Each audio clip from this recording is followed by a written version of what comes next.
Mga kapuso, mahigit na sa 357 million pesos ang danyos na naitala sa agrikultura sa bansa dahil sa epekto ng El Nino. Ayon yan sa Department of Agriculture.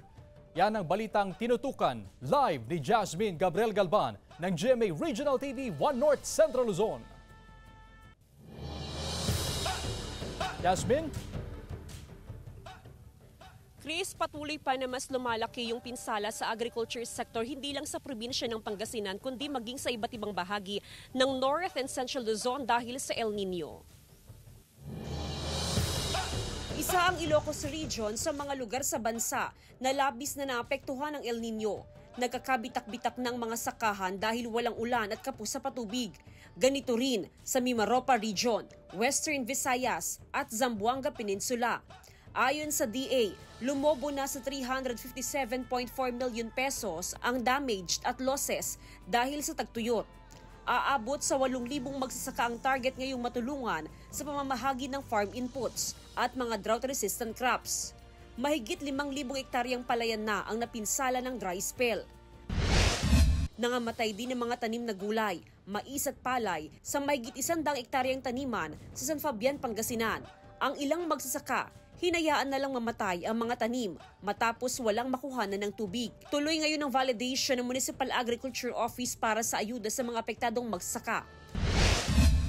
Sa Pasukin, Ilocos Norte, problema na rin sa aquaculture industry ang labis na init, dahilan para mamatay ang mga bangus at mabulag ang mga tilapia. Ang labis na salinity o alat daw ng tubig nagdudulot ng pagkabulag ng tilapia. Kaya gamit ang backhoe, tinatanggal ang mga latak sa ilalim ng palaisdaan para mapalalim ang tubig. Yung pong ginagawa po nila, nagre-request po yung mga asosasyon ng kwan po ma'am yung backhoe para lang po yung mga pispan pa po nila ma-expand at saka mas malalim pa.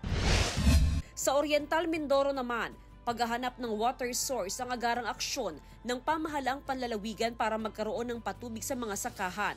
Nagsasagawa na rin sila ngayon ng deep water excavation, lalo na sa mga bayan ng Bulalakaw at Mansalay.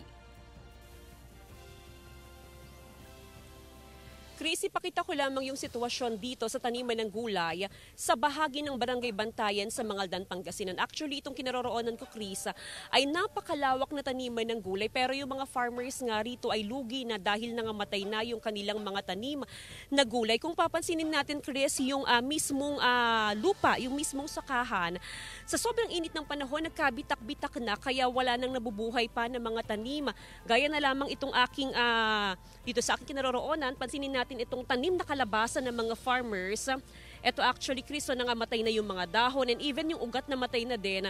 Entire dito sa ating kinaroroonan, ganito yung sitwasyon, taniman yan ng kalabasa pero pinabayaan na lang ng mga farmers dahil nga wala na ring chance na maka-recover pa o maka-survive pa yung mga tanim na kalabasa. Actually, Chris, merong ginawa na balon dito sa aking likuran para maka-recover sana. Ito yung magsisilbing source ng water ng mga farmers at merong magamit na tubig para sa mga tanim. Pero even yung kanilang balon, buwan pa lamang ng January ay natuyuan na rin kaya wala nang chance na maka-recover pa yung kanilang mga pananim.